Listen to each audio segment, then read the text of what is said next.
پہلی تربیت یہ ہے کہ ماں باپ بچوں کو وقت دیں، بچوں کے ساتھ رہیں.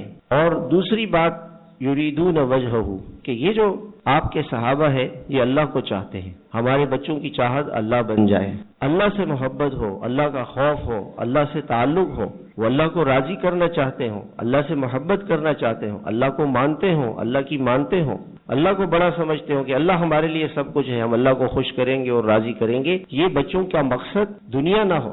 ہمارے بچوں کا مقصد صرف دنیا ہے، دنیا نہ ہو بلکہ اللہ ہو، مقصد اللہ ہو. یہ بچے کو ماں باپ بتائیں گے کہ بیٹا آپ کا مقصد اللہ کو راضی کرنا ہے، اللہ کو خوش کرنا ہے، اللہ کو اپنا دوست بنانا ہے، اللہ سے دوستی کرنی ہے. دوسری بات کیا فرمائی؟ وَلَا تَعْدُ عَيْنَاكَ عَنْهُمْ، آپ کی نگاہیں ان سے نہ ہٹنے پائیں. اگر بچہ، ہمارے بزرگ تھے حضرت واسف منظور صاحب رحمہ اللہ، کہ جوان بچے کو الگ کمرے میں نہ سلایا کریں، کامن روم میں ایسی جگہ پہ سوئے جہاں سب کی نظریں ہوں. بچہ تنہا ہوگا گناہ کرے گا. موبائل دیا ہوا ہے اس کو اور اس میں کوڈ لگایا ہوا ہے بچے نے، بچہ کیا کر رہا ہے کچھ پتہ نہیں. ابھی میرے پاس ایک ساتھی کا فون آیا، کہنے لگی 8-9 سال کا میرا بچہ ہے اور ہم نے گھر کے اندر ان کو ہوم ورک ملا، اس نے کہا مجھے کمپیوٹر چاہیے، ہم نے دے دیا.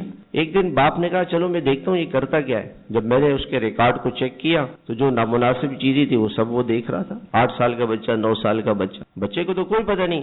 آپ بچے کو زہر دے دے وہ پی لے گا. آپ نے نہیں لکھا، دوائی پہ لکھا ہوتا ہے بچوں کی پہنچ سے دور رکھیں.